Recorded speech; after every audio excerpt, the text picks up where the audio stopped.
Well, hello everyone, welcome back to the channel. On this video I'm going to show you two things you can do to try to get yourself unbanned from Grindr. Okay, you can be banned from Grindr for a couple of reasons.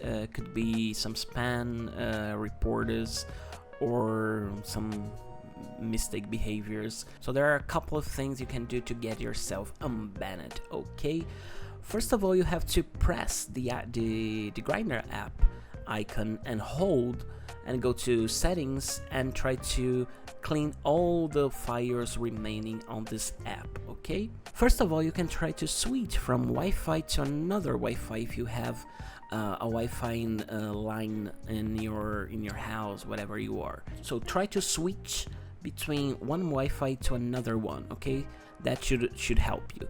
Or you can try to switch from Wi-Fi to mobile data. Okay, if that doesn't work, you can try to download some VPN. Okay, if you have a VPN, you can try to switch to another country, another region, another place, because when you do this, your device is going to understand that you are not on the same place you were, so the app is going to understand the same thing.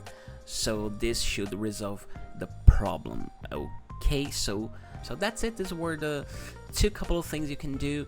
Try to get yourself unbanned from Grindr. Okay, so I see you next video. Thank you so much for watching. Bye bye.